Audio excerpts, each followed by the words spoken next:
3 months ago, my 14-year-old daughter was diagnosed with severe depression and social anxiety. Last week, I canceled her therapy. Not because we couldn't afford it, not because the therapist wasn't helping. I canceled it because her grades hadn't improved. Now my wife barely speaks to me, my daughter barely leaves her room again, and everyone who knows what happened says I may have done permanent damage to the only real progress she had made. Before all of this, my daughter Emily was not a difficult kid. She was quiet, but not in a worrying way. She had friends, decent grades, a messy bedroom, and a sketchbook she carried almost everywhere. She played soccer after school, helped my wife bake on weekends, and had that normal teenage habit of pretending she was annoyed by us while still sitting near us on the couch every night. Then, slowly, she changed. At first, it was small enough that we explained it away. She stopped coming down for breakfast. She said she wasn't hungry at dinner. She quit answering her friends' messages. She stopped drawing. Her soccer coach emailed us because she had missed 2 practices without saying anything. Then her teachers started contacting us. Missing assignments, blank tests, no participation. One teacher wrote, "Emily seems present physically, but not really there." That sentence bothered me more than I wanted to admit. My wife wanted to take her to a doctor right away. I thought we were overreacting. I told her teenagers go through rough patches. I said school was stressful, friendships were dramatic, hormones were everywhere, and if we made too big a deal out of it, we might make Emily feel worse. Then one Saturday morning, I found her sitting on the floor of her bedroom with the curtains closed. She wasn't crying. She wasn't sleeping. She was just sitting there, staring at the wall. I asked what she was doing. She didn't answer. I asked if she wanted breakfast. Nothing. I asked if something happened at school. Still nothing. That was the first time I felt actual fear. Not frustration, not confusion. Fear. We took her to our family doctor the next week. After speaking to Emily, he referred us to a psychologist. After the evaluation, the psychologist told us Emily was dealing with severe depression and social anxiety. I remember feeling blindsided. I knew she was sad. I knew she was struggling. But severe depression sounded like something much bigger than what I thought was happening in our house. The therapist explained that depression in teenagers doesn't always look dramatic. Sometimes it looks like silence, sleeping too much, not eating, losing interest in things they used to love, staring at homework for hours and still not being able to start. My wife started crying in the office. I didn't. I just sat there feeling guilty and defensive at the same time. Because part of me knew I had missed it, and another part of me still wanted someone to tell me this was fixable in a few weeks. The therapist recommended weekly sessions. Emily hated the idea at first. She barely spoke in the car. She wouldn't look at us in the waiting room. After the first session, all she said was, "It was fine." For the first month, I honestly didn't see much difference. She still stayed in her room most of the time. She still avoided schoolwork. She still didn't want to see friends. But my wife kept saying there were small changes. Emily ate half a plate of dinner. Emily sat with us for 20 minutes. Emily answered a text. Emily showered without being reminded. I didn't say it out loud, but I kept thinking those were extremely low standards. Then around the 6th week, I did start noticing things. She laughed at something our dog did. She came downstairs one evening and asked if there were leftovers. She showed my wife a drawing she had started. She even asked if one of her friends could come over for a movie. My wife looked like she might cry from happiness over every one of these things. The therapist said this was real progress. She warned us that grades might take longer to recover because concentration and motivation were often the last things to come back. At the time, I nodded like I understood, but I didn't really understand. Because in my mind, if Emily was getting better, school should have been getting better too. Then her final report card came. She had barely passed 2 classes and failed 1. Another teacher wrote that she had the ability to do the work, but she was not completing assignments. Summer school was being discussed. I stared at the report card for a long time. All I could think about was the therapy bill. Each session cost more than $100 after insurance. We were not rich. We were managing, but we had cut back on a lot to afford it. No vacation, no new laptop for me, fewer extras. I didn't complain because I thought we were investing in our daughter's recovery. But looking at that report card, I felt like we had paid hundreds and hundreds of dollars for Emily to feel a little better, while still failing at the one thing she was supposed to be doing. I know how that sounds. I know it sounds cold, but that is honestly what I thought. That night, I brought it up to my wife. She said her grades were never going to recover instantly. I said it's been 3 months. She said 3 months ago she barely spoke. I said, and now she speaks, but she still failed a class. My wife looked at me like she couldn't believe what I was saying. Do you hear yourself? I told her I was just being realistic. Emily was 14. High school was coming. If we let her fall behind now, it would only get worse. Therapy was supposed to help her function, and school was part of functioning. My wife said therapy had helped her stay alive. That made me angry, because to me it sounded like she was being dramatic. Emily had never said she wanted to hurt herself. She had never made any threats. She was depressed, yes, but my wife was talking like we had nearly lost her. I said, you can't use the worst possible scenario every time I talk about grades. She said, and you can't treat depression like laziness. We didn't resolve anything. For the next week, I watched Emily more closely, not in a caring way, if I'm being honest, in a measuring way. I noticed when she watched TV instead of doing homework. I noticed when she said she was tired. I noticed when she had a therapy appointment and came home looking lighter, then still ignored a missing assignment. Every time I got more convinced that therapy had become too comfortable. A place where everyone told her she was doing well, while the rest of her responsibilities disappeared. The next appointment was on a Tuesday. Emily came downstairs wearing the hoodie she always wore to therapy. My wife grabbed her keys. I was sitting at the kitchen table. I said, "You're not going today." They both stopped. My wife said, "What? I canceled the appointment." Emily looked confused at first, like she thought I meant we had to reschedule. My wife understood faster. "You canceled her therapy?" I said yes. She asked why I would do that without talking to her. I said we had talked about it enough, and I had made a decision. Then Emily asked very quietly, "Why?" I should have chosen my words carefully. I didn't, because your grades haven't improved. The look on her face is something I still hate remembering. She didn't yell. She didn't argue. She just went completely still. My wife said, "Are you serious?" I said I was. I said we'd spent months and a lot of money on therapy.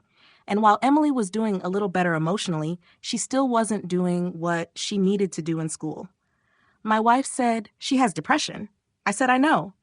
She said, "Then why are you punishing her for symptoms of it?" I told her I wasn't punishing Emily. I was giving her motivation. When her grades improved, we could restart therapy. Until then, she needed to prove she was actually trying. Emily whispered, "I am trying." I said, "Then it needs to show." She started crying.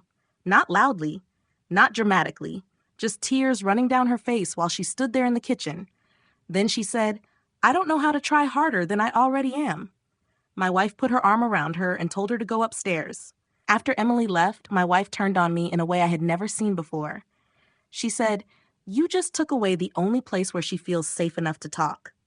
I said, "She can talk to us." My wife said, "She tried. You turned it into a report card."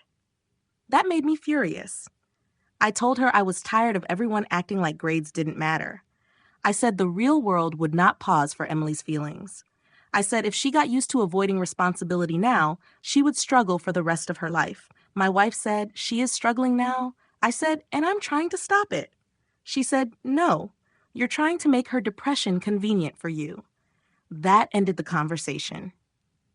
Emily didn't come down for dinner that night. The next morning, she left for school without saying goodbye. I told myself she was just angry. Teenagers get angry. Parents make decisions they don't like. That was the story I kept repeating to myself. 3 days later, the school counselor called. She said Emily had spent lunch in her office twice that week. She had stopped speaking in class again. One teacher reported that Emily sat through an entire test without writing anything. Then the counselor said, "She told me she feels like everyone was only being patient because they thought she would get useful again." I didn't know what to say. That sentence was so ugly and so specific that I couldn't brush it off. When I told my wife about the call, she didn't look surprised. She looked exhausted. Then she told me she had already called the therapist. I said, You did what? She said she was paying for Emily's sessions herself until I came to my senses. I told her our money was shared money. She said, then consider this my share of not letting our daughter disappear again. We had the biggest fight of our marriage that night. I accused her of going behind my back. She accused me of making a medical decision out of pride. I said therapy clearly wasn't solving the school problem. She said therapy was never supposed to be tutoring. I said Emily needed consequences. She said Emily needed treatment. Neither of us slept much. The next day, the therapist called me. I expected her to criticize me. Instead, she asked if I would be willing to come in alone for one conversation. I almost said no. But by then, the school counselor's words were still sitting in my head. Useful again. So I went. The therapist's office felt different without Emily there. She thanked me for coming and asked me to explain my reasoning. So I did. I told her I loved my daughter. I told her I wasn't trying to hurt her. I told her I had been raised to believe that if you fall behind, you work harder. I told her I was scared that everyone was lowering expectations so much that Emily would never learn to push through hard things. The therapist listened. Then she said, "Can I ask you something?" I said yes. She said, if Emily had broken her leg and after 3 months she could walk around the house again but still couldn't run laps in gym class, would you say the treatment failed? I said that was different. She asked why. I said a broken leg was physical. She said, depression is physical too. It affects sleep, appetite, memory, concentration, energy, and motivation. Those are not personality flaws. Those are functions her brain is struggling to perform. I didn't answer. She continued, you're looking at her grades as the only proof of recovery. I am looking at the fact that she is eating again, speaking again, connecting again, and believing again that she might have a future. That word caught me. Future. Then the therapist told me something I didn't know. She said that in one of Emily's first sessions, Emily had said she didn't think anyone would notice much if she disappeared. My stomach dropped. I said, she said that? The therapist nodded. She made it clear Emily had not made a specific plan to hurt herself.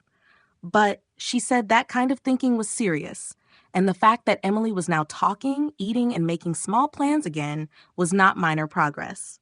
It was the foundation everything else would be built on, including school.